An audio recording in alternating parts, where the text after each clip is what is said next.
నమస్తే అండి. నమస్కారం అండి. గత ప్రభుత్వంలో ఎవరైతే పచ్చి బూతులు తిట్టారో, హ్మ్. తిట్టడానికే నియమించుకున్నటువంటి జగన్మోహన్ రెడ్డి గారు, హ్మ్. పేర్లు చెప్పుకోవాలంటే శ్రీరెడ్డి, హ్మ్. పేర్ని నాని, హ్మ్. రోజా, హ్మ్. ఈ లిస్టులో చాలా మంది ఉన్నారు. దూరంపూడి చంద్రశేఖర్‌ని కూడా చేర్చండి అందులో. వీళ్ళనేదో అరెస్ట్ చేస్తారని ప్రజలు ఎదురు చూస్తుంటే, హ్మ్. ఈ కిరణ్‌ని వాళ్ళని అరెస్ట్ చేస్తున్నారేంటి సార్? ఖచ్చితంగా అరెస్ట్ చేస్తారండి వాళ్ళని కూడా.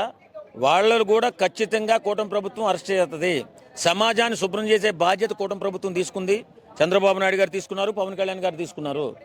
ఖచ్చితంగా ప్రతి ఒక్కడే నోరు శుద్ధి చేయవలసిన బాధ్యత కూటమి ప్రభుత్వం తీసుకుంది.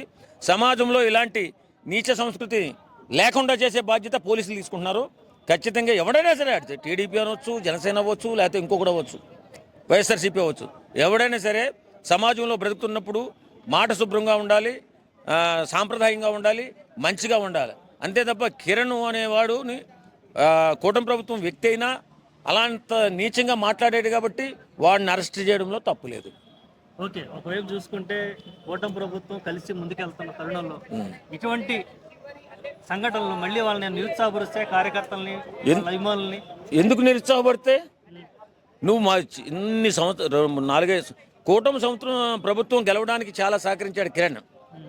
తెలుగుదేశం పార్టీ తరఫున చాలా చక్కగా మాట్లాడి, చాలా వ్యంగ్యంగా మాట్లాడి, చాలా చిరునవ్వుతో మాట్లాడి విమర్శిస్తూ వచ్చాడు. సడన్గా ఏమైపోయింది, పోయే కాలం వచ్చింది ఆడికి. వాస్తవంగా అంత నీచంగా ఎవడని తిడతాడని అది మనోడైతే మాత్రం సమర్థిస్తామా? సమర్థిస్తే రేపు మధ్యన మనకి విలువ ఉంటుందా? మన పార్టీ తరఫున, జనసేన పార్టీ తరఫున మనం మాట్లాడుతున్నాం అనుకో, రేపు పొద్దున మనం మాట్లాడేటప్పుడు నీ నోరేమైందిరా అంటారు కదా. అలా ఇప్పుడు కూడా కుటుంబాల జోలికి వెళ్ళకూడదు. చాలా సాంప్రదాయంగా మాట్లాడాలా, చక్కగా మాట్లాడాలి. చంద్రబాబు నాయుడు గారు కూడా బాధపడ్డారట ఈ విషయంలో. మహిళలను కించపరిచే వాళ్ళకి ఇది ఎటువంటి సంకేతం అనుకోవచ్చు? ఖచ్చితంగా మహిళలను కించపరచకూడదండి. వాళ్ళ గౌరవంగా చూడాలని మన సాంప్రదాయం ఉంది. మన తెలుగు సాంప్రదాయంలో మహిళలకు పెద్దపీట ఉంది. కాబట్టి మహిళల జోలికి వెళ్ళకండి.